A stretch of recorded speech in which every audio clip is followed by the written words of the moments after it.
musanyufu bannange ndi musanyufu wano wetutuuse. Okay. Omujulizi wabaddeawo obujulizi ayogedde ku firimu nga Leila. Twagala otuyisize mu firimu ezo wazifuna otya? Firimu ezo bannange bannayuganda balina firimu. Bannayuganda balina firimu tuba tetwetaaga na kufuna firimu kuva wabweru. Ekibadde kitulemesa ye system eyinza okutusobozesa okufulumya firimu zino. Naye right now firimu eyo eya Leila njagala kugyogerako yemu ku firimu ezinyuma ennyo si yokka n'endala nyingi mu system yaffe gye tubuildinze kati tufulumya firimu ate tuvudde ku mutindo kuli gwe babadde batumanyiddeko kati tulinyisiza. Bannayuganda batwerinde tugenda kubawa firimu nga bwe bazaagala. Okay, tulabye ng'ojje ogulako abantu emisango mu bitundu eby'enjawulo egya copyright. Ekigendererwa kikyo kyoweetaaga nga ggwe?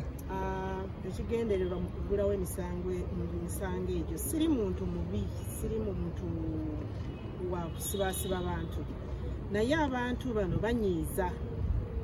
banyiiza bwe tutakwateyokko batono abo abalala babayigireko tebajja kutegeera damage gye bakola. Baproducer bano balina ennaku tebalina ssente kubanga emirimu gyabwe gicukulwa. Kati ffe be bagiguza bwe tuba tetwevuddeemu ne tugenda ne tubakwata bano bajja kulowooza nti bali bafuna ssente tebaagala bwagazi kukola ki kutugulako firimu. Naye nabo bazze babirabye bye tuyitamu ffe tuli basanyufu.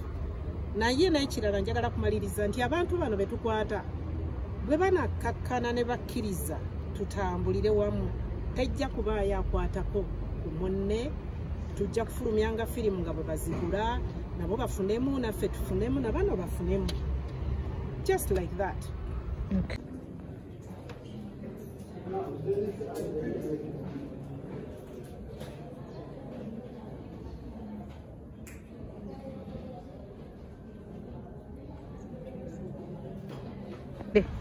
Amanya Kawesi Geoffrey ndi producer from the Boys Family Films.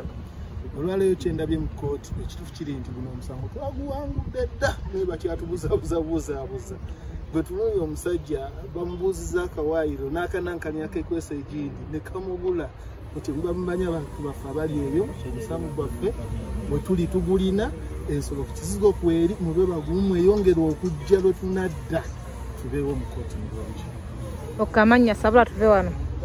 Amanya Sentongwe Sinan era kooti etulagidde okudda nga 16 Septemba era tugenda kweyongera okujja mu bungi nga ba film producers.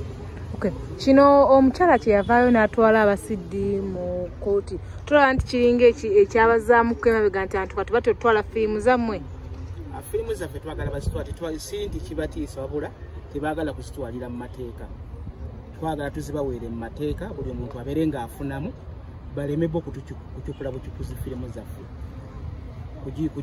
ngazi badawunloading ez'abazungu ne bazogera ze ne batunda nga tebayite okuba oyinza n'obabuuza etteeka eribawo bwannannyini ku zo nga teryaliina. So twagala buli kintu kibe nga kiri mu mateeka fena tukole. Bagamba ebintu byammwe nti bikyabulamu nnyo mugenda kukola mu kyokuba nti ebintu bituusa kugira emitindo gye mwagala egy'abazungu.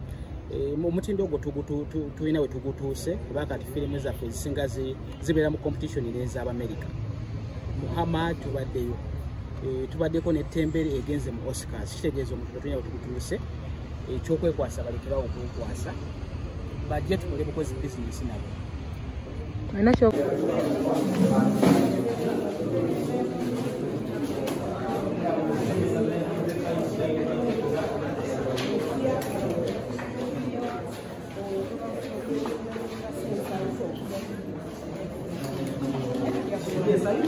Because of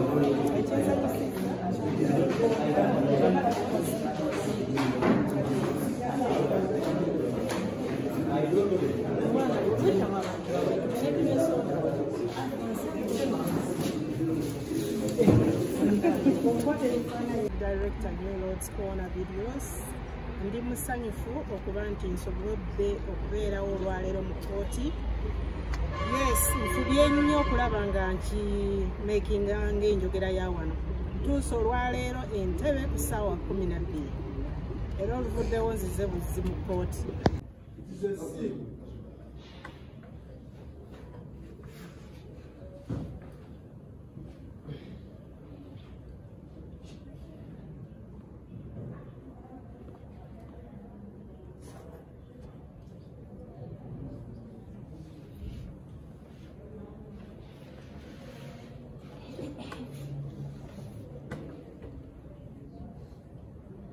A signature of the director of forensics with a seal from forensics services.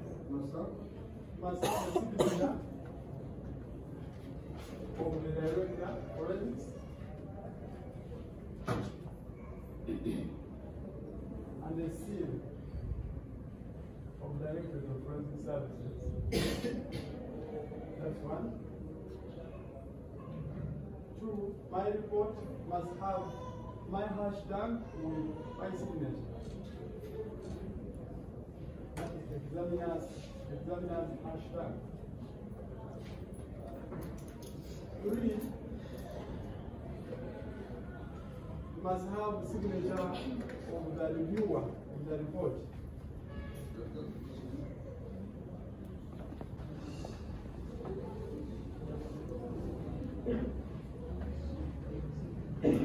The details of the investigating officer, names of the accused,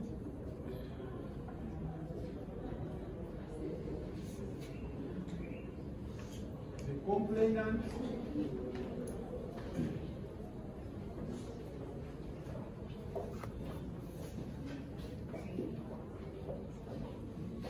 the CRB,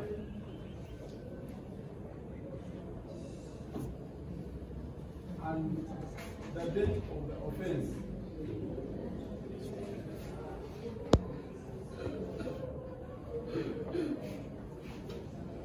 Finally, the fourth document, very relevant document, should be the chain of custody log form.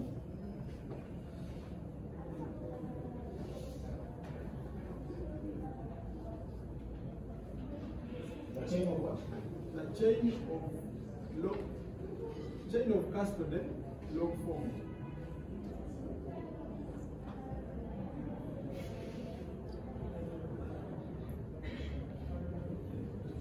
Stipulates the movement of exhibits from point A